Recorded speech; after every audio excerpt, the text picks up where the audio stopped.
ଆଚ୍ଛା ମୁଁ ଆଜି ଗୋଟେ କଥା ଶୁଣିବାକୁ ପାଇଲି ଲୋକଙ୍କ କହିବା କଥା ସନ୍ଧ୍ୟା ହେଲେ ଏଇ ଗୁମ୍ଫାରେ ପ୍ରେତ ଆତ୍ମା ବାହାରେ ଏ କଥା କଣ ସତ ନା ମିଛ ଆସନ୍ତୁ ଆମେ ନିଜେ ତା ଭିତରକୁ ଆଜି ଯିବା ପରୀକ୍ଷା କରିବା ଦେଖିବା କୋଉ ପ୍ରକାର ସାଉଣ୍ଡ ଆସୁଛି କେତେ ପ୍ରକାର ସାଉଣ୍ଡ ଆସୁଛି ଆସ ଯିବା ଧୀରେ ଧୀରେ କାରଣ ଜନ୍ତୁ ଜନ୍ତା ପ୍ରେତ ଆତ୍ମା କାଳେ ଥିବ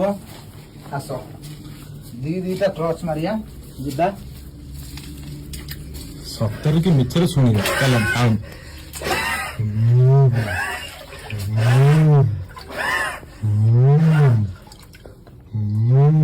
ଭାଇ କଣ ସାଉଣ୍ଡ ହଉଛି ହଁ ସେ ଭିତରୁ ଗୋଟେ କେମିତି ପ୍ରକାର ସାଉଣ୍ଡ ଆସୁଛି ବେଶୀ ନାଇଁ ନାଇଁ ଗୋଟେ ନନା କହୁଥିଲେ କି ଗୋଟେ ବାବା ତା ଭିତରକୁ ଗଲେ ତ ଗଲେ ଆଉ ଫେରିଲେ ନାହିଁ ଆଉ ତାଙ୍କ ସ୍ତ୍ରୀ ମଧ୍ୟ ତାଙ୍କୁ ଖୋଜିଲେ ତାଙ୍କର କଟା ହାତ ଆସି ଏଇ ଜାଗାରେ ପଡିଲା ସେଥିପାଇଁ ସାଉଣ୍ଡ ହଉଛି କି